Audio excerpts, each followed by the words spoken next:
morning. So I understand we're live. So welcome to our Italy team, and welcome to what I hope will be a very good discussion of Italian visa and other options for people. So without further ado, let me introduce the other people on the panel. My name is Mark Davies. I'm the global chairman of Davies and Associates. We're a law firm focused on international migration, immigration, and sort of assisting businesses around the world. So let's start in order of the screen. So let's go to Milan, Italy. I'm in Dallas, Texas. Marco, you're in Milan. Can you say a little about yourself? Sure. Good afternoon to those of you in the same part of the world, and good morning or good evening. I understand there are people from everywhere. My name is Marco Cozza. I'm the founder and managing partner of a law firm, CTM Avvocati, based in Milan, Italy. And we advise our clients mostly on business related issues, starting from setting up and incorporating companies in Italy to all sorts of contractual matters, employment, compliance matters for European, US, and every part of the world, corporations or entrepreneurs willing to set up a business in Italy. So thank you. Right. Helen, you're in Florence, I think, right? Who are you?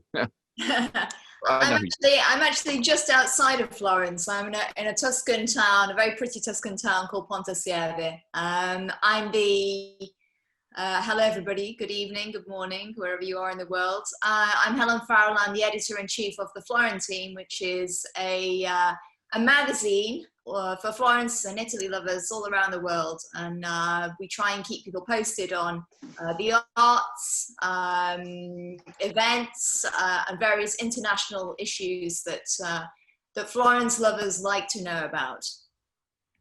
Great. Nicola. Hi all, I'm Nicola Bola. I founded Accounting Bola, which is a boutique tax firm specialized in expat tax issue for repatriation of individuals in Italy. I basically handle taxes for individuals, companies, and digital nomads, new retirees, and high net worth individuals all over Italy, and I'm based out of Parma. Okay. And Pietro, Florence too, right? Hi Mark, hi everyone. My name is Pietro Pennisi. I'm an Italian lawyer. I spent my last 15, 20 years assisting foreign clients, mainly UK and US citizens, to relocate in Italy. So I specialize in immigration, in residency, in set up companies in Italy, and in buying properties. So whatever individuals need to relocate in Italy. Thank you. And I'm based in Florence, of course. There we go. So thank you. And I'm just looking at the questions that people have asked, and they seem to sort of fall into two categories. First, they're about immigration options to Italy. And second, there are questions about owning businesses in Italy and setting up businesses in Italy. So I think, perhaps a way to start a helpful conversation is if we ask Pietro to give us an overview of Italian immigration options for all, and then we can ask some of these specific questions later. And then we'll ask Marco to give us an overview of setting up a business in Italy and some of these questions about having a business in Italy. And then Helen, perhaps you can sort of give us as a foreign person and a business owner too, as well as a renowned journalist in Italy, perhaps you can sort of give us your sound bites on what it's like to come to Italy and be in Italy from an immigration and a business perspective, and sort of how you see that both sort of professionally and personally. And then of course, in this modern world, we can't do anything without the tax considerations. So perhaps we'll loop them back to Nicola, and he can all tell us why we're going to be paying lots of money to the Italian government, or perhaps not. Perhaps he can help save us have to pay lots of money to the Italian government. So Pietro, let's start with you. We'll go into more details, but perhaps you can just give us a very brief overview of Italian immigration options and sort of how they fall and sort of just generally how they lie. Yes, first of all, I'd like to say that Italian bureaucracy is very complicated. The proceedings in order to be able to come to live to Italy goes through offices that are do not provide a exact timing of the proceedings. So said this, there are several options in order to be able to come to live to Italy. Of course, Italy is not an easy country to obtain a visa and permit of stay because there are many applicants for this. So therefore, the proceedings are pretty long and complicated. So generally speaking, there are proceedings where you can have 2 steps or 3 steps to carry out. The working visas, so the Italian government provides a working visa or student visa, or also, which is very interesting and very much used by US citizens, especially pensioners, is a elective residency visa. So some of them, they have 2 steps proceedings like student or elective resident, where you apply, you carry out your first application at the Italian competent consulate overseas. Then the consulate carries out its check and provides the visa on the passport. What is required once the applicant arrives in Italy is a permesso di soggiorno. So the applicant needs to apply for a permesso di soggiorno or a permit of stay following subsequent to the visa obtained by the Italian consulate within 8 days from his entrance in the country. Then there are other kind of visas that instead require 3 steps proceedings, which are the most popular for these are working visas or investor visas. So in these cases, the first step is not to the consulate, but through public offices, immigration offices here in Italy. So the application must be filed here in Italy, sometimes by a sponsor employer or by a professional, for example, for the investor visa. And then once all the requirements are met, the Italian competent offices will provide the applicant with a nulla osta, which is a okay to proceed with step 2, which will be a visa that will then be applied by the Italian competent consulate overseas without carrying out further investigations or checks. Then again, with the visa, it is possible to enter the country, and within 8 days from the entrance, the applicant must apply for a permesso di soggiorno, permit of stay request. So these are in general the proceedings, the way to proceed. Yes. So, Pietro, as you know, we have a lot of clients who ask for naturalization in Italy, which I always think Italy, together with some of the other Mediterranean countries, has very, very generous laws when it comes to this, much more generous than most countries in the world. Perhaps you can just give a quick synopsis of those options. Yes, it is possible to obtain Italian citizenship. It is possible to obtain Italian citizenship by means of ancestry, which is very much used also in countries like the US or South American countries like Argentina or Brazil, where, of course, in the early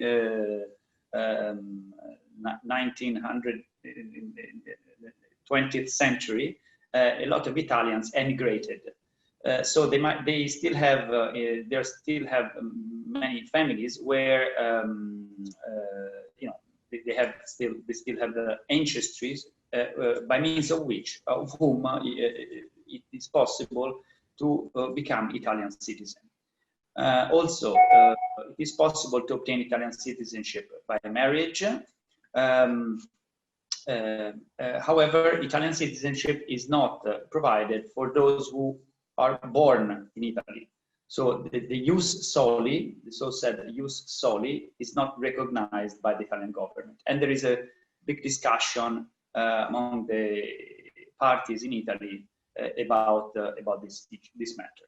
So Italian citizenship is normally required by the applicant at the competent local consulate, provided that you prove, I mean, the applicant proves that he has Italian blood in his body. This means that it means that it is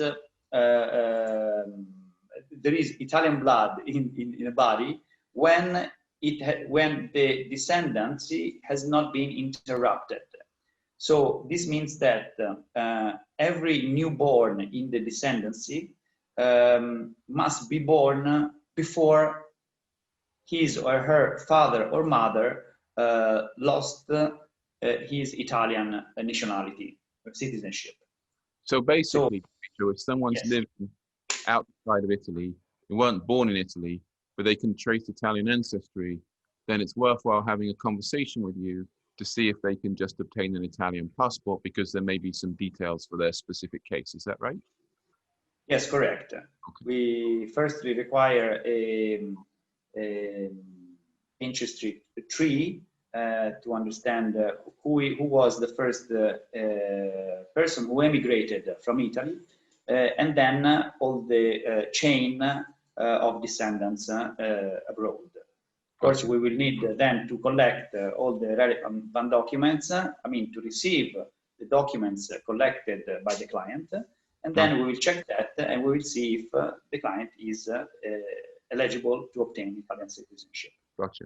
So just switching topics slightly because of the questions we've asked, there's a lot of questions about starting businesses in Italy. And one of the little questions here I think is quite interesting, because it's been asked 2 or 3 times, is if I'm an American citizen, or a citizen, I guess, of any country at all, is it possible to work remotely from Italy for my current employer? Which I guess a lot of people have fallen in love with the Tuscan countryside or something, but that's the question. Pietro? Sorry, there was a kind of cut off. Oh, please, I couldn't hear you. Oh, no problem. Summarize what you asked me. Sorry about that. So there's actually 2 or 3 questions being asked. The same thing is, if I work for a foreign company, and let's say I'm not Italian, and I want to work remotely for my employer from Italy. So say, for example, I'm in Dallas. So say, for example, right now, say, for example, I want to work for the Dallas Cowboys as their marketing manager, but I don't need to be here in the COVID times, and I want to work remotely from my villa in Tuscany for the Dallas Cowboys. Can I do that? You can do that, but that is not relevant for immigration. So you cannot get a working visa or any kind of visa by saying that you're going to work remotely from Italy. So this is a very important point, what you raised, because if you want to work in Italy, you need to work to carry out an activity in Italy. Okay, for an Italian, mainly for an Italian client or company. So it's not possible for someone who's working. It's not possible, for someone who's a U.S. citizen, for example, to move and to work from remote from Italy for a U.S. company. So in these cases,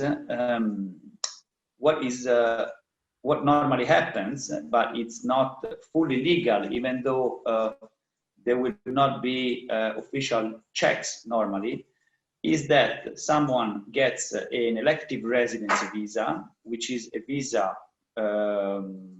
provided to those who prove that they have a earning from non-working activities, so investments, dividends, pensions, etc., of over 30,000 euros per year. So with this visa, it is possible for the applicant to move to Italy, and then once in Italy, he can carry out some activities, but of course, not officially. So the answer to your question is no, it is not possible to work from remote from Italy for a US company or for companies abroad. I see. Okay, all right. So a specific question just came in, so let's deal with it quickly, Pietro, and then we'll move on. If you are married to an, because we just covered this really, if you are married to an Italian citizen, can you get an Italian passport? Yes, you can. You have to carry out an application. Okay, now do you have to be married for a certain number of years, or do you have to have residence in Italy, or is there, you know, what's the very brief sort of conditions on that? No, it's you have to it's a 4 years you have to be married, you have to be married for 4 years, and you can ask, even if you're not you can ask for Italian citizenship even if you're not Italian resident. So it is possible, but it also you have to see on a case-by-case basis, of course. So we normally have to check all the documents and then provide advice on whether the applicant, the potential applicant, is eligible for this. Right. Now, before we go to Marco, I'll ask you a question and then I'll sort of ask him for his side of it. Let's suppose two different things. Let's suppose one, just looking at these questions, I want to start a small business in Italy. Let's suppose, again, like just to make up a hypothetical, I'm not from Europe, I'm here in Dallas, and I want to come over to Italy and, I don't know, make a hot dog factory and sell hot dogs. Is there a visa mechanism to be able to do that? Sort of a, you know, a small business for options in Italy? Is it relatively easy? Well, in order to obtain a visa for as an entrepreneur, the company must be active for the past 3 years. So Okay. it is not possible to come to Italy just to open a company and to get a visa as an entrepreneur. I mean, as a shareholder or director of the company. Got it. Right away. It is possible, but it needs to be checked on a case-by-case basis to provide an advice where, for example, the company can be set up here in Italy, and then the applicant, the individual, can be hired by the Italian company. But this is to be checked on a case-by-case basis. So, question just came in, Pietro, which is a slight like variation on what we were just talking about. So I'll deal with it now. It says, could you set up a company and then act as a consultant for the company in the US? i.e., using the example I was given, you work for the company in Italy, but the company, not you as an individual, the company provides services to the Dallas Cowboys. No, as I said before, the client of the Italian, so as I said before, it is, so legally speaking, you can set up a company in Italy and you can obtain the relevant visa only if the company has been existed for the past 3 years and is active and is positive with the balance sheet, right? So, so in this case, so the question, so I understand, Mark, and please confirm this. So that the question is related to someone who has a client which is the Dallas Cowboys, right? Mm-hmm. Who wants to set up a company in Italy to work for the Dallas Cowboys, right? So it's probably really the same fact pattern with a different twist, Pietro. So on the one case, right, I could work for the Dallas Cowboys from Italy, remotely. You've said you can't do that very easily, right? We had an answer from you. So a way around that perhaps would be to set up a company in Italy, right? That provides services to the Dallas Cowboys. Now, you just said, problem is working for foreign companies has to be 4 years old, but now you don't have a foreign company, you have an Italian sort of startup company. Yes. And you just said that it's not so easy to get visas for an Italian startup company. So is there a way, I guess what this person who, lots of people are asking questions about this, Pietro. So it's generally speaking, the answer, Mark, sorry. Generally speaking, the answer is yes, because so you have to work for an Italian company, but the Italian company can have foreign clients, like Dallas Cowboys, for example. Okay. Mm-hmm. However, the applicant, the individual, must be hired by the Italian company for the first 3 years, right? And pay social security contributions and taxes here in Italy. Okay. Which are but very you can set up the Italian company, which Marco is about to tell us how to do, and then you could get a visa to come work for that Italian company, correct? Is that what you're saying, Pietro? Yes. Okay, great. The visa as a shareholder or director of a company can be provided to the individual only after 3 years of existence of the Italian company. So for the first 3 years, the individual must be hired by the Italian company and comply with the Italian regulations regarding employees, employment, therefore paying social security contributions here in Italy, taxes here in Italy, etc. And after 3 years, if the company has a positive balance sheet, it is possible for the same employee to convert his visa, permesso di soggiorno, permit of stay, from employee to self-employed as director or shareholder of the Italian company. Understood. Okay. So Marco, right, let's suppose I want to go ahead and sort of set up a business in Italy. Can you describe sort of what the options are and how easy that is to do and how long it takes? Sure. So first of all, the very basic principle under Italian law for a foreigner doing business, but doing anything in Italy, buying real estate, setting up a company, being a director, is in general, foreign investment is unrestricted in Italy. There is no limitation, save for some very specific sectors affecting like national security or defense or things like that. But in general, there is no restriction. But the general principle is the principle of reciprocity. That means that whatever an Italian citizen is allowed to do in the foreign country, then the other way around, a citizen of that country is allowed to do in Italy. So the question, can I be a director in a company? If an Italian citizen is allowed to be a director in a company in your home country, then the answer is yes. If an Italian citizen is allowed to be a shareholder, own 100% of the company in your own country, then the other way around, the foreign national will be allowed in Italy. So this is the basic principle. Of course, this is overruled if there is a bilateral agreement between Italy and the other country for the protection of investments. And this can be checked on the website of the Ministry of Foreign Affairs for every single country. Then, once you have verified this, there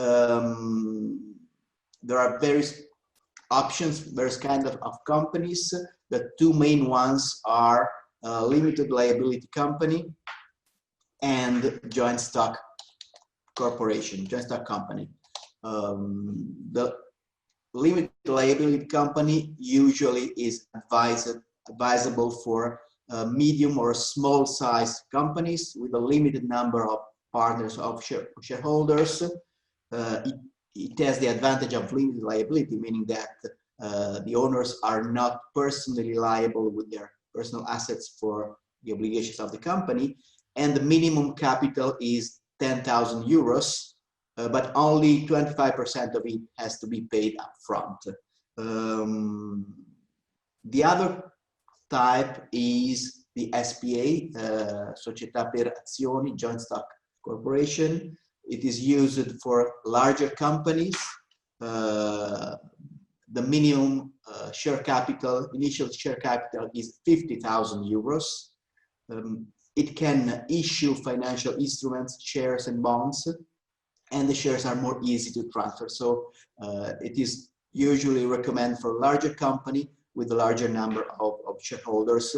In principle, they can also be listed or become public companies. How long does it take? Well, the Italian government advertises on its website, impresa in un giorno, set up a business in 1 day. That is not always the case in real life, but I would say that in a couple of weeks you can go through the bureaucracy. You will need a notary public, because for incorporating a company you will need to draft the articles of association, which are the basic rules of how the company works, and the deed of incorporation, pay some taxes, pay some filing fees to the register of companies. So yes, a couple of weeks is the average time. The costs, apart from the share capital, the money that you have to put in the company, which, as I said, it's for this kinds of company is either 10 or 50,000. You have to pay the notary costs, the filing fees, the taxes, which is around a couple of €1,000, and this is you need to pay to spend this money.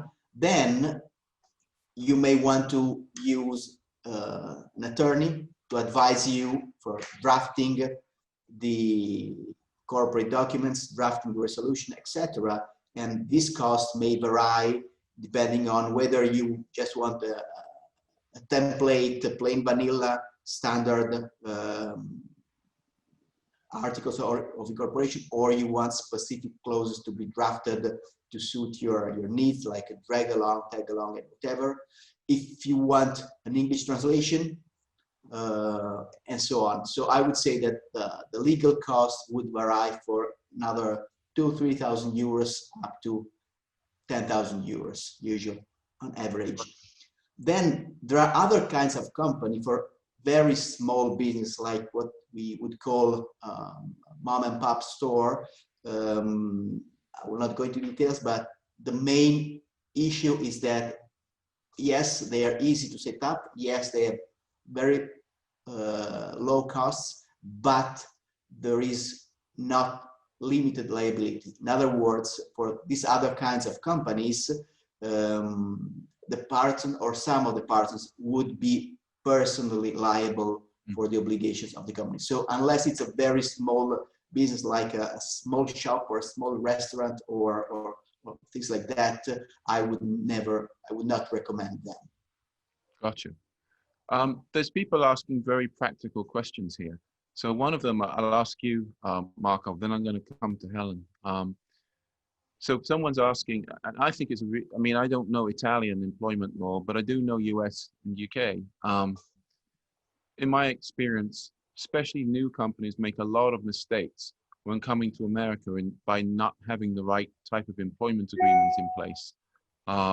They assume that often their foreign employment agreement can be used, and they're wrong, and they get into difficulties because of it. So one of the questions being asked on this is, can I use a standard employment agreement for hiring people in Italy? Can I choose foreign law for regulating a contract in Italy? Okay, the answer is, in principle, yes. As a matter of fact, I would not recommend it. Why? Because in general, Italian employment law is extremely protective for the employee, although in the last few years, in the last 5 years, this is not as bad as it used to be. So in principle, yes, you can use your standard, but you would have to double check that there is no conflicting provision with those provisions of Italian law for the protection of the employees, because in this case, the Italian laws protecting the employees would overrule whatever is in the contract. So there would no point in having a contract. Let's say, for instance, you can fire an employee at any time at will, because this would be overruled by this kind of protective regulations. Would an Italian blue pencil that, Marco? Meaning, for people who don't know what blue pencil means Italian court would then go through the employment agreement and sort of just strike out the sort of particular provisions that are in conflict, or would they throw out the whole agreement? Yes, exactly. So what I would recommend, if you have your template or your standard employment agreement, you would have to submit to an Italian lawyer to double check that whatever is in there is enforceable, or even better, to draft a template which is already compliant with Italian law. It can be simple, it can be a 2-3 pages template, but you would be sure that it is compliant and therefore enforceable if something goes wrong.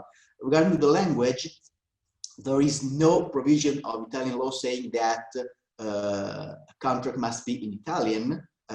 Private agreement between two parties like employer and employee, but especially for lower level employees, I would always recommend to have at least a bilingual contract, because it is most likely that a court would disregard it if it is only in English, on the grounds that the employee, especially if it is a lower level employee, did not fully understand what he was agreeing to. Well, of course, if you're hiring the general manager of a multinational, it is common practice to have agreements in English only. Again, even in that case, I would advise to have at least an Italian translation, but it is not mandatory. So this is an interesting question. Somebody obviously has a travel agency in America, Marco, and they're asking, can they just hire foreign employees in Italy? I.e., let's say I'm here in Dallas, I have a travel agency, I have no connection or nexus with Italy at all. I just want to hire some people there. What's the best way to do that? Oh, well, yes, of course, you can hire employees in Italy, whether they are Italian citizens, or of course, if they are non-Italian citizens, they would have to go through all the visa stuff that Pietro just described. But leaving that apart, let's assume that they are somehow in Italy legally. Yes, you can hire them either directly. You can either set up some sort of legal entity or presence or branch in Italy, or hire them directly from your US or wherever it is company. It is possible to have a foreign employer. Of course, even in this case, those provisions of Italian law would apply, which are for the protection of the employee, would apply. So you would have to double check that whatever is in your contract is compliant with Italian law, and this employee would most likely have to pay social security contributions and taxes in Italy. But the answer is yes, Marco, you can do as that. a practical matter, if I'm in Dallas, right, and I have no assets, no connection in Italy, other than a couple of people who work for me, whilst I'm not suggesting that people do it, if I violate Italian employment law, what can the Italian government do to me? Well, probably the Italian government would not do anything to you, but the employee would, at least in principle, be able to sue you in an Italian court, and the Italian court would be competent no matter what you put in your agreement. Because in another kind of country, in a private agreement which is not employee related, you can choose a different court, but by operating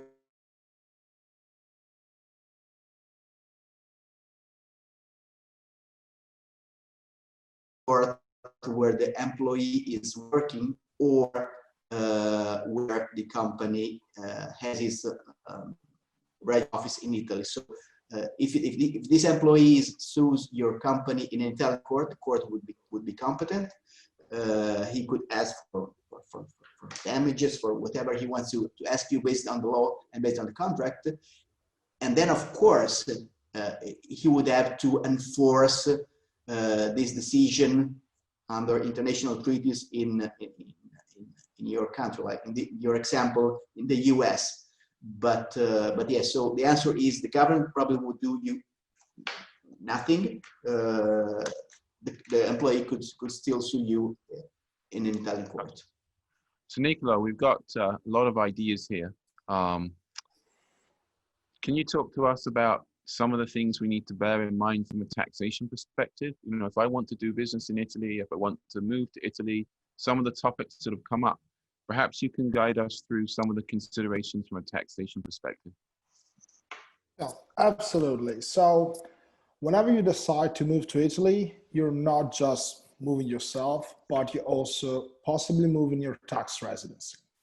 And therefore, it's very important to understand if, first of all, there's a double taxation agreement with your prior residency country and Italy. This is extremely important because without that, you cannot find any exemption of your income. And prior moving, it is extremely important understanding which are your sources of income and which are your assets. Because once you become a tax resident of Italy, you are required to disclose your worldwide income, disclose your foreign held assets, and also pay wealth tax on foreign held assets such as bank accounts, investment portfolio, real estate, cryptocurrency, privately held companies, etc., etc. And whenever you move your tax residency, you are also subject to inheritance taxes. So it's very important to understand what your liability can be. And since you're not a tax resident of Italy at the moment, well, you can still adjust your position and find yourself with a good planning moving to Italy without incurring in many negative or adversely impacting situations. So most notably is capital gains. Capital gains are calculated on a cash basis. And if you have a long-term capital gain, well, the base cost is the originary cost when you purchase, not the day during which you moved to Italy. Therefore, it's important to rebase prior moving to Italy. The good thing is that Italy introduced a new residence regime. So for pensioners relocating to South, for individuals working in Italy or self-employed in Italy, so employed or self-employed, or also high net worth individuals can opt for a flat tax. Therefore, it's important to move properly, find the right tax regime for you. For instance, the pensioners, if you receive a pension overseas, you pay a flat 7% if you relocate in Sicily. Or if you are a new resident, employed or self-employed in Italy, your taxable income is generally non-taxable, exempt from taxation in Italy for 70%. And if you move down south, it's 90%, which means if you make 100,000 euros in Naples, you suffer no tax because your taxable income is 10,000. So how long does that last for, Nicola? Supposing I come and live in beautiful Naples, how long do I get that tax benefit of being you for? Yeah, you get that for 5 years. And if you have a family dependent, so any children, any spouse, that's extended for further 5 years. Or also, if you purchase any residential property within the first 5 years, there is an extension up to 10 years. However, the extension, the second 5 years block, is a 50% exemption of your income. And by the way, that exemption also works for managing director fees for sport athletes. And basically it doesn't work if you rely on solely on financial income from overseas. Okay. So, this sounds like quite an attractive program they have in Italy. When you say if I come to live in Italy, do I actually have to be resident in Italy to benefit from claiming myself as an Italian tax resident, or what do I need to do to be an Italian tax resident? Correct. So in order to be an Italian tax resident, you need either to be registered at the local municipality for more than half of the year, which means 183 days, have your domicile in Italy as defined as the center of your life interest. And this can be very tricky because it's based for EU countries and also countries with double tax treaties as the center of personal interest, or if you have the place of habitual abode in Italy. So the misconception many people have, that is, I just don't register at the local municipality, thus I'm not a resident, is wrong for tax purposes. Because if you continuously live in Italy, if you do your action, if you do banking in Italy, if you have a VAT number in Italy, you are deemed as an Italian resident. And this attracts the worldwide income taxation. So this is important, but to benefit of that regime, you don't need to be registered, you just need to be a tax resident. Gotcha, thank you. So Helen, we've heard a bit about immigration, we've heard about setting up businesses, and we've heard of some of the tax advantages Italy offers. So I think you probably deal with a lot of businesses across Italy. You obviously are not from Italy yourself. Can you tell us about moving to Italy, what it's like to do business in Italy, sort of what trends you see in the market as a one of the dominant, I think the dominant English language business newspaper. Can you talk to us a little bit about those things? Sure, Mark. I've been here for nearly 20 years in Italy. I'm British, and it's been a blessed existence until recent times. On a personal level, obviously I'm grappling at the moment with the fact that I've enjoyed being a European citizen up until now, and now I'm faced with sorting out my various documentation ahead of the end of the year, with the transition period coming to an end. And that brings with it, Helen, we've got people from all over the world on this call. So yes. I think for people from the UK, they'll know exactly what you're talking about. But if I'm calling into this from Nigeria or from Vietnam, which some people are, they might not know what you're talking about. So perhaps you can just explain what that means for a second. Yeah, of course. I mean, the UK has decided to leave the European Union, which means that European citizens who are living, UK citizens who are living in Europe, and European citizens who are living in the UK are faced with complications that we've not had before.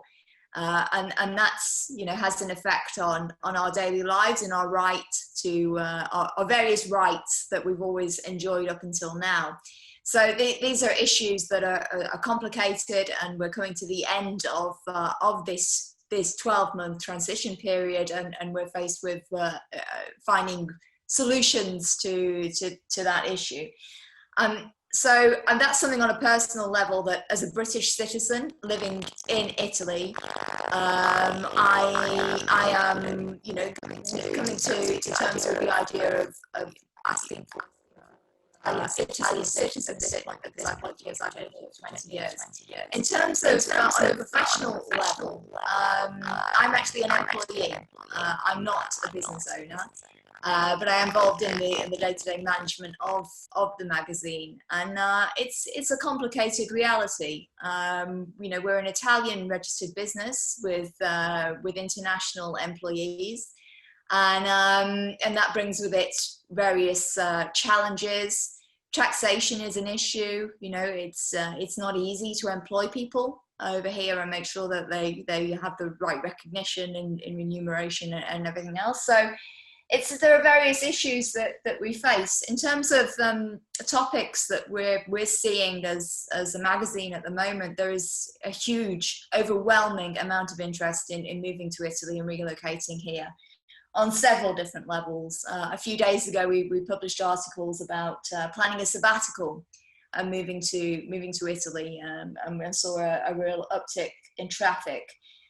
In recent days, our legal columnist has informed me that the immigration quotas have opened for this year at a very late stage in the proceedings for 2020, and people are really interested in obtaining a work visa in Italy at this time.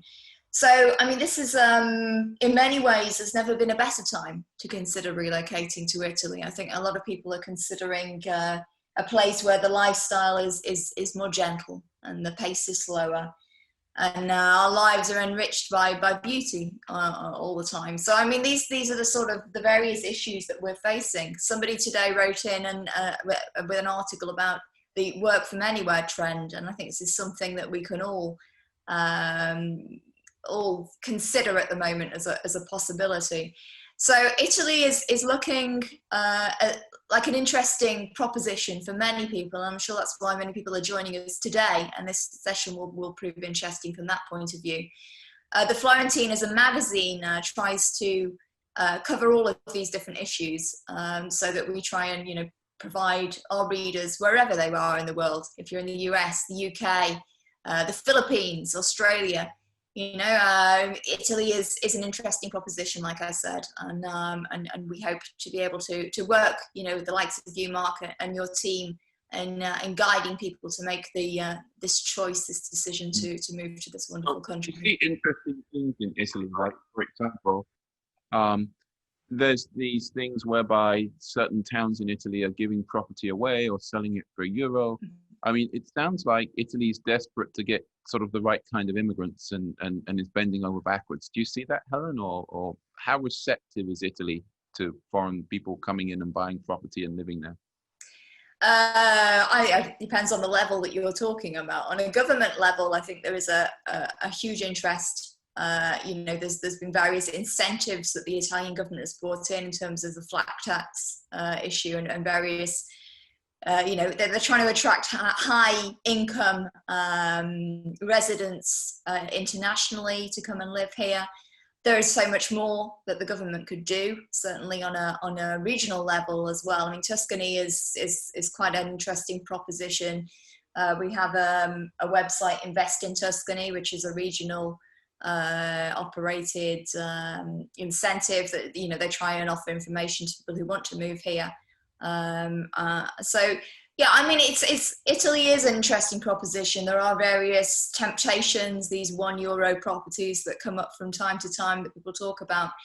It's moving to Italy and living here is a very, very different situation to vacationing here, of course. And I think that has to be a consideration. The employment market is not rosy. It's improved a lot in the last 5 years, but obviously we're in a very different situation now. So I think that has to always be borne in mind. You don't just move here and it's not going to be Chianti and pizza all the way. One of the things I see, which I think is interesting, is a lot of demand around the world for Italian goods, products, and services. So furniture, right? I mean, I travel all over the world with the business. There's a demand for Italian furniture around the world. So somebody who has a bespoke, nice little furniture business somewhere in Italy and exports, there's a market for that. There's 100% a market for that. Italian products in that seem to be known for, being very well designed, being of very high quality. And I don't know. I think, whilst what you're saying domestically may be true, I just see people who have little businesses in Italy who are exporting and doing business all over the world. So it might not be a domestic customer base, but there's demand for Italian goods and services. So I would agree with you, Mark. I mean, this is something that we've seen as well in recent months. Since the lockdown, Italy's manufacturing revenue has actually increased at a higher rate than France's and Spain's and even the UK's. So, I mean, there's a real bounce back here. There's a real determination. Italian businesses are on the lookout for partnerships as well. I was reading the other day about a company up in Monza, a design company who's partnered with a similar firm with a similar ethos and same values in Japan, in a sort of an exchange of interests to get their exports out there. So, yeah, I mean, there's opportunities. Certainly there are. So I'm going to ask all the panelists about Italy and their response to COVID, and sort of, how Italy's dealt with that in the context of how they're supporting businesses and perhaps, made things harder or easier from an immigration perspective.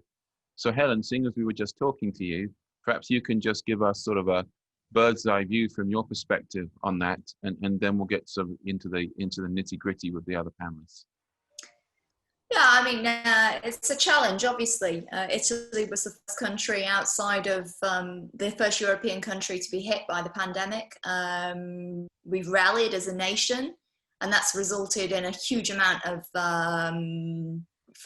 fantastic headlines praising the country and everything else. The government has been criticised and praised in equal measure for its stimulus deals. We'll see what happens next. The EU has promised us 209 billion to inject into the economy in the coming years. We're aiming towards a more greener, more inclusive, more digitized nation. That's the aim. We'll see if we get there. We're in a difficult place right now. I mean, it's resurging again, the virus, and it's a worrying moment. But I, for one, have great hope in this nation. Italians, as I see them on a regular basis, are never better than when their backs are to the wall. It brings out their creativity and their best genius. That's where we got the Renaissance from. So we'll see what happens. But I have hope for this nation. So Pietro, from an immigration perspective, COVID has, how's Italy responded? Is it harder? Is it easier? And sort of what does the future look like? Well, Mark, you are also pretty aware of this because we received a lot of inquiries in the past few months through your firm. So I really do not have an idea. I see that Americans, for example, they still would like to move to Italy to relocate for any reason, for studying, for coming as pensioners through elective residency visas. However, I cannot see, actually we had some requests that were kept on hold by the same applicants,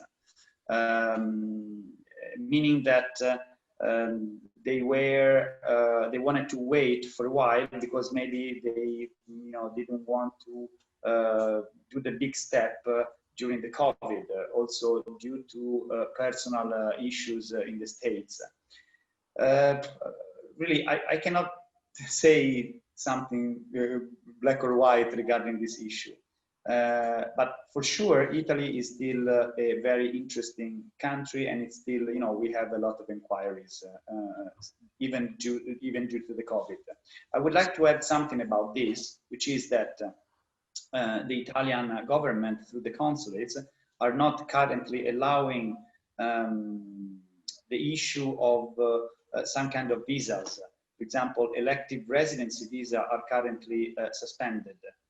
However, student visas or business visas, which are not actually issued by the consulate, but whoever wants to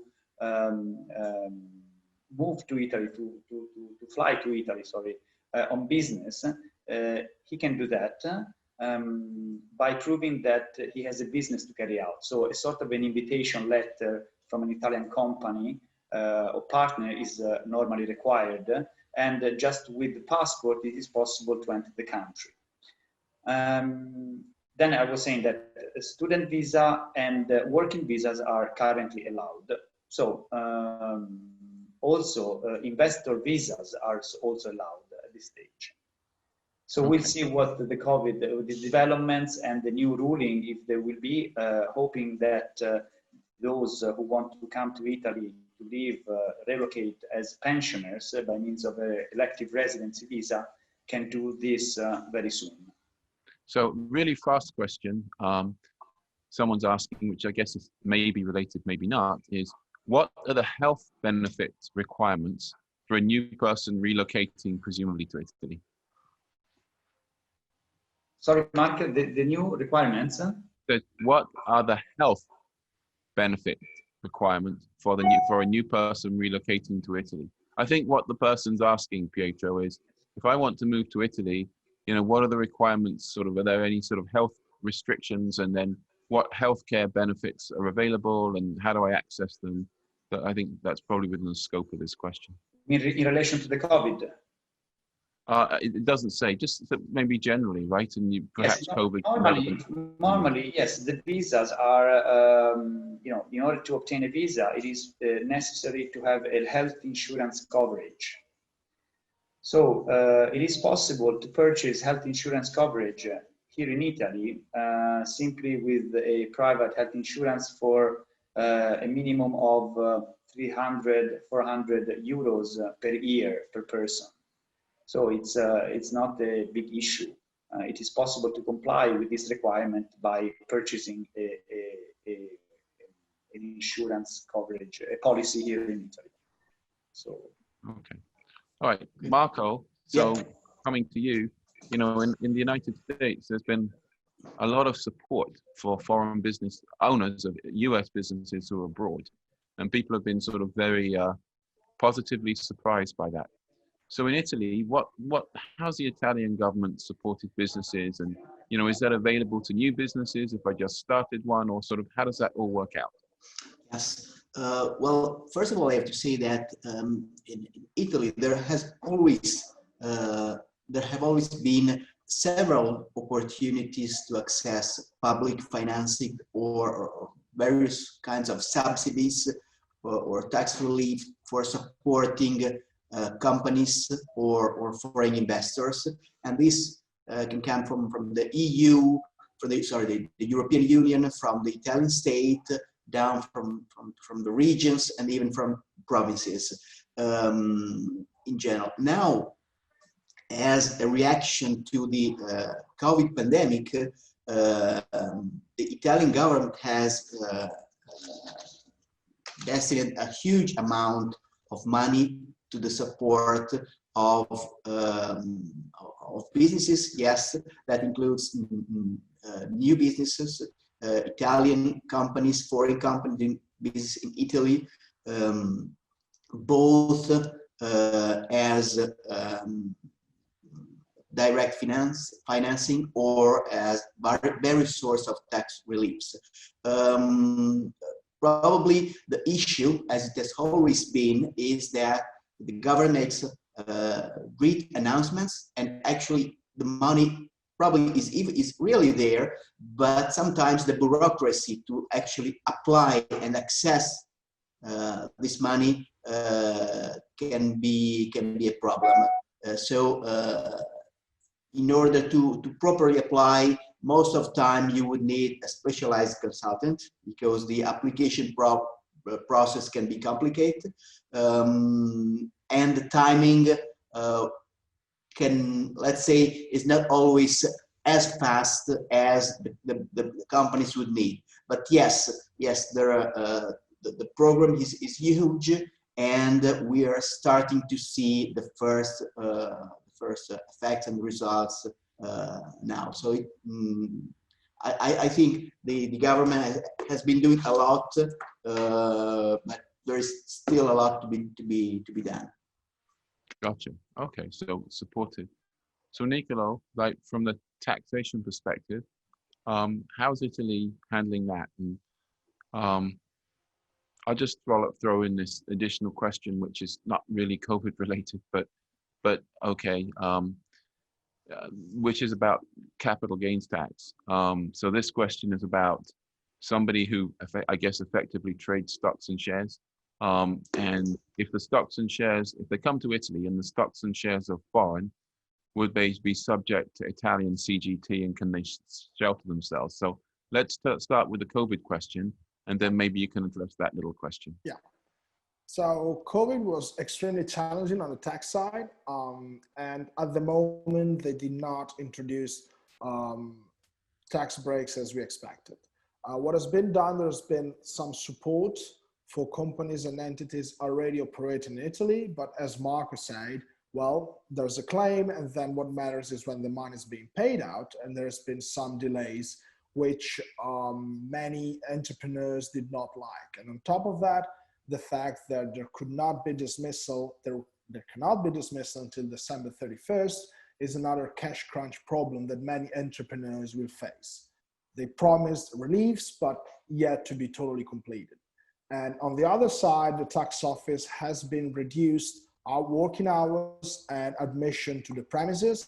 Therefore, it made it a little bit harder to get in touch with them. But overall, I think given the like what we survived, given the pandemic, given the size of the problems created, overall, I think today we can say it's not too bad overall. Now, rolling to the capital gains tax, if you are a tax resident of Italy, you have to pay tax on your worldwide income. Therefore, capital gains are taxable at 26%. So every capital gains, you can roll over losses incurred in the past 5 years, but not any further. And the other problem is that 26% flat with no recourse on foreign taxes means that if you suffer a taxation or a withholding tax from your foreign portfolio, you cannot claim that against the Italian liability. Presumably subject to a double taxation agreement between Italy and the foreign country, particular foreign country that deals with it differently, or does such a thing not exist? Correct. In that case, Article 17, I think, of the OECD tax treaty has to be addressed, and you can reduce the tax withheld at source to 0. However, it depends on the particular contracting countries of the double tax treaty. So it's very important to trade under certain countries rather than the others. For instance, Luxembourg has 0%, England has 5%. Okay. So a little practical question, and this I've noticed with clients. Sometimes we've been involved with clients who, not with our firm, have made a move, and they've got foreign assets. And the mistake they make on capital gains tax, as this is what's come up, is they don't revalue the assets shortly before they move. So then they're sometimes from a country where there is no capital gains tax on that asset. And then they become a resident of another country that has a different thing, and then they get clobbered. And what they would have been better to do is sell and repurchase the asset shortly before the move, but people don't think about that. So if I'm thinking about moving or establishing tax residency in Italy, Niccolò, in relation to assets and capital gains tax, are there certain things I should be doing, or does Italy sort of look through those attempts and sort of tax it anyway? Well, once again, the question relies on when do you become tax resident. So if you move after July 3rd, which is the 184th day of the year, you have time until December 31st, because the Italian tax year is the same as the calendar year, to rebase. We call that type of structure the bed and breakfast. You sell it at the night and buy in the morning. So it's an overnight. You have no difference on the value of your asset, but you rebase the cost. Therefore, you become tax resident from January 1st of the following tax year. In that case, that operation is totally fine. There's no clawback from taxation, and you can do it while living in Italy, because if you move after July 3rd, you're not a tax resident until January 1st.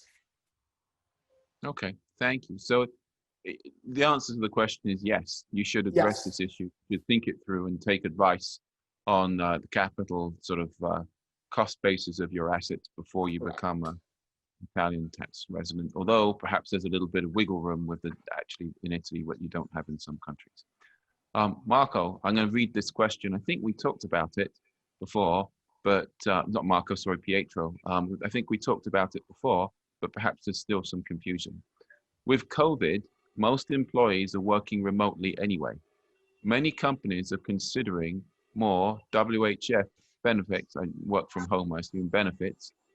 If an individual is working for a US-based company, are there any methods for Italy to accommodate remote workers employed by US companies? Assume that the individual has a separate right, e.g. is a citizen or married to an Italian citizen, to live in Italy and would not rely on an employment-based residency permission. Are there any methods to deal with payroll and taxes? I'm lost, Mark. I got lost. It's a very long question. Yeah, it is. Maybe I'll try and summarize it. I think what they're asking is, it's the same question of, if I come to Italy to work remotely for another US employer, excuse me, and I have another basis for being in Italy, say, for example, marriage to an American citizen, excuse me, an Italian citizen, am I then free to sort of do whatever I like? Can I do this remote work for the US company in that circumstance? And then the other follow-on question that's being asked is, you know, how are payroll and taxes addressed? So perhaps you can deal with, you know, part A, sort of immigration, then I'll ask Marco on sort of payroll issues. Okay? Yes. Well, you can be in Italy with a visa and a permesso di soggiorno as, for example, a spouse of an Italian citizen, as per your example. But again, you have to disclose anything you're doing here. So if you work for a US-based company, then you have to declare it, simply declare it, and you have to pay taxes on any income you receive. Nicolo will confirm this later. But this is it. I mean, you are in Italy from an immigration point of view as not with a working visa, but then you need to disclose anything you do. So you are someone who's working in Italy. So you have to register yourself as a self-employed or as an employee, and then you have to pay taxes in Italy, social security contribution, etc. So this is the situation. Okay, thank you. Nicolo, I mean, presumably if people are working in Italy, they have to pay Italian payroll taxes, right? Yeah, correct. There's no argument of, well, I'm not really doing it, I'm working for a foreign company. I guess that's what the question's really asking. Yeah, if there's an employment relationship and it's not freelance contracting, the main problem is that the foreign employer needs to be identified in Italy and has to withhold Social Security. So Social Security cannot be assessed and paid by the employee. So there are two ways to do so. Some local Social Security administration called IMPS, which is the national, like the local branches, allows that to have a direct query. Otherwise, the best way is to set up a representative office of the foreign entity that does not create any permanent establishment, any taxation on the foreign company, but allows the payroll to be set up to get an IMPS number and to pay Social Security on behalf of the employee. Then the employee has to pay his or her own income taxes, which can also be withheld together with Social Security. That's a decision. But Social Security has to be withheld. The only alternative is that if the foreign entity provides a temporary assignment to the foreign country. So you can work remotely from the US to Italy if you have an assignment for tax purposes. Now, of course, is it legal do you have the right visa to do so? But the only way to remain on a foreign payroll is to be assigned to Italy for a temporary contract or for a temporary mission.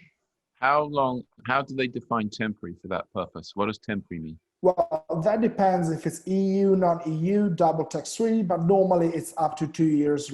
Well, it's normally up to 1 year renewable twice. But that depends also on the complexity of the project. So that's quite generous, up to 1 year renewable twice. It's not too bad. Okay. So that, I think that answers that question. I'm just going to go through questions now. So Pietro, I think this is one for you. I have 3 groups of ancestors from Italy. My strongest is from Sicily and the others are in Calabria. Which is stronger to go through, or do I have to provide all 3 lineages? Also, is it true that you want to go through a patriarchal lineage? Want to go through Patriarchal, in other words, the paternal line or the maternal line, which is best? No, it's not. It's the simplest for the applicant.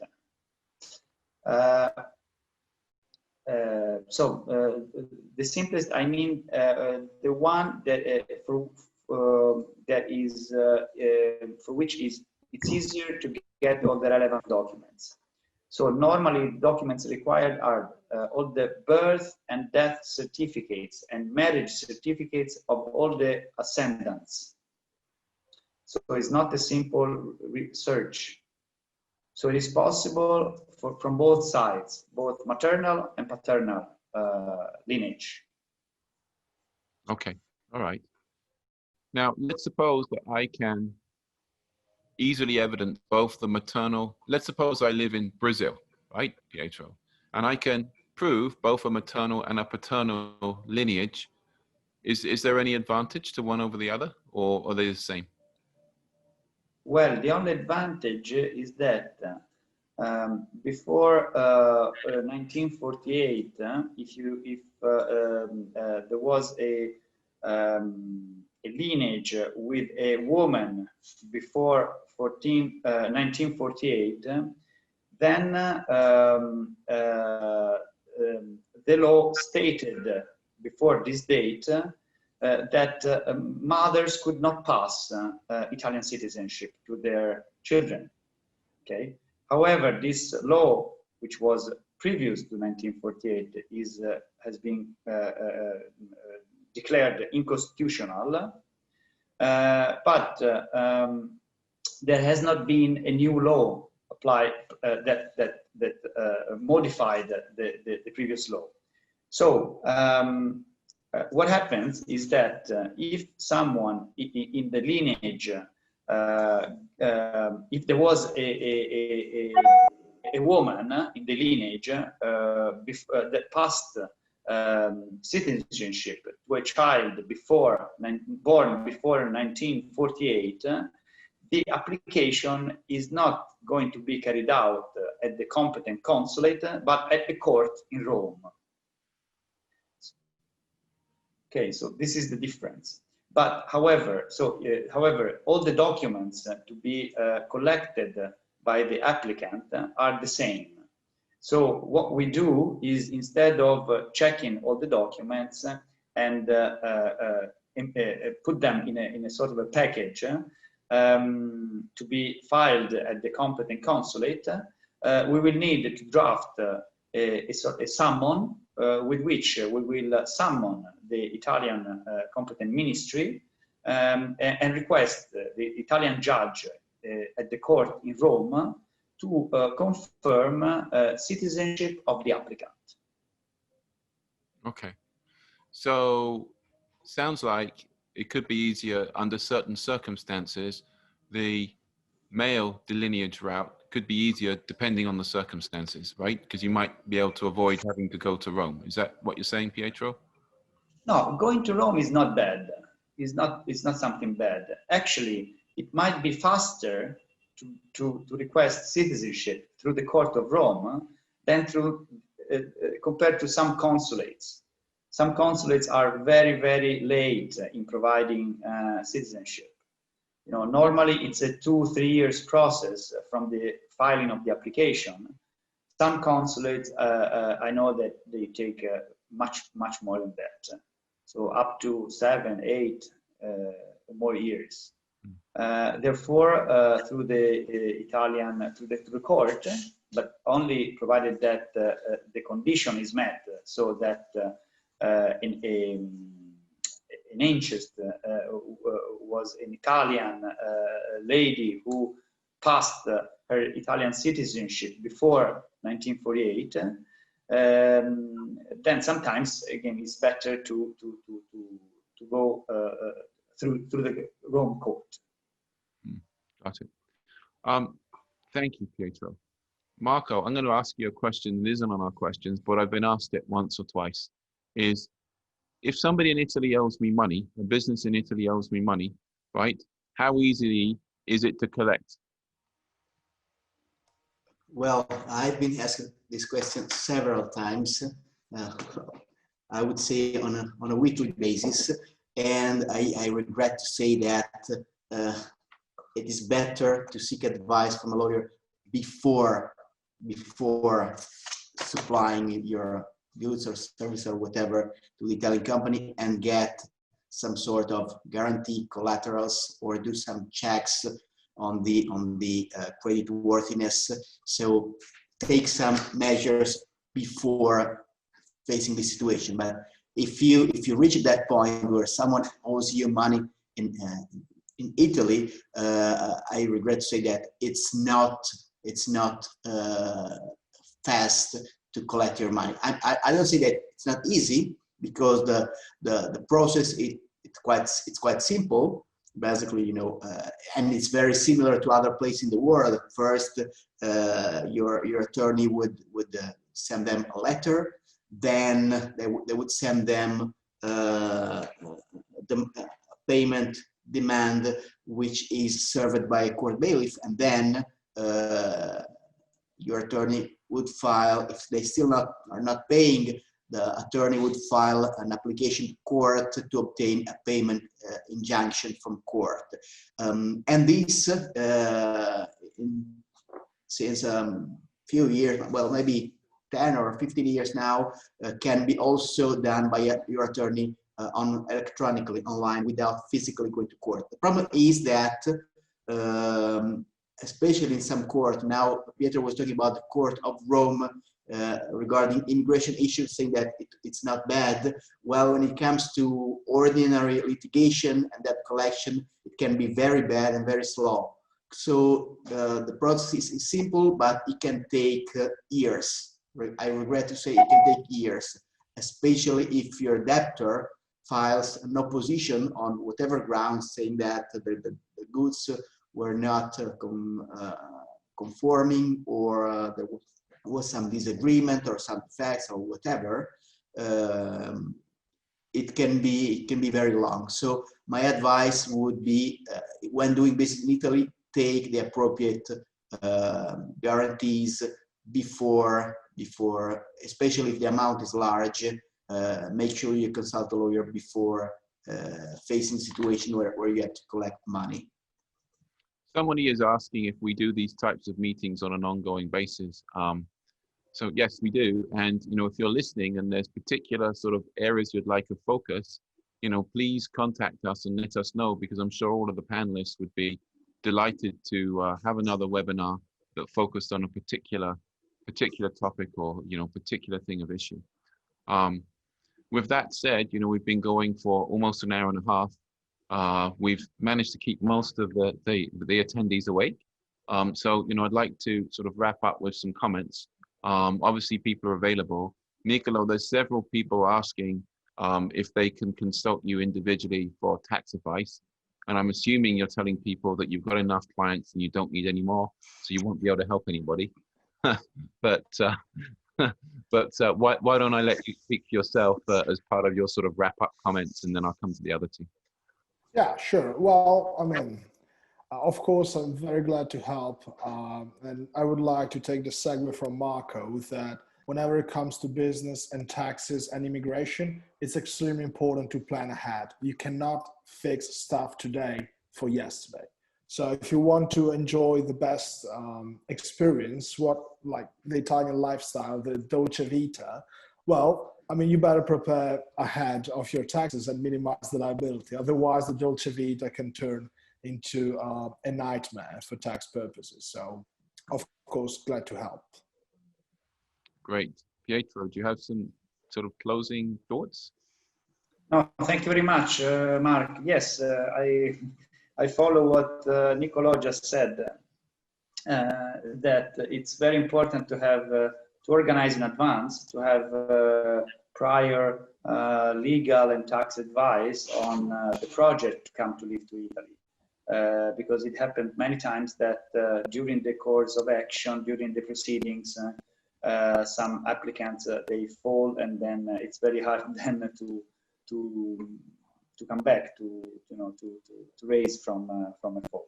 So yes, this is my advice to everybody. There's actually a lot of questions. Someone else just asked one about people coming to Italy and buying property and buying houses, but I think that's probably another topic for another time, because I know there's a lot involved in that. But if you're interested in that, please let us know, and we'll perhaps set something else up. So Marco, your turn. You know, what would you like people most to know in summary, and how, you know, what of wisdom do you have for us? Yeah, so I would like to let everybody know that in Italy there's are lots of opportunities. We didn't go into the details, but apart from what we mentioned, there are several governmental agencies that are there just for supporting and helping foreign investors for free or almost for free for investing in Italy to help them on, find the right location, preparing their strategy, finding the source of financing, and so on. You just need to know where to look for. As the other panel said, you have to know the rules in advance in order to avoid misunderstandings and problems that can arise. So if you know the rules in advance and know how it works, it's better to invest sometimes before moving to Italy or before doing business to Italy than to spend a lot of and waste a lot of resources, time, and money to pay professionals to solve the problems afterwards. So we are very happy to help. Yes, of course, we have plenty of clients, but we are always happy to meet interesting people from all over the world coming to Italy. I've been to Marco's offices and Pietro's offices, and I can certainly recommend if you wish to visit beautiful Tuscany or Milan, that they're both in really lovely places and almost worth a visit just the surrounding areas, to be honest. But thank you very much to everybody, and if you have follow-up questions, please email us and we will facilitate an answer from the applicable panelists. So thank you very much for joining us. Hope to see you all again soon. Bye-bye. Thank you. Bye-bye. Goodbye, everybody.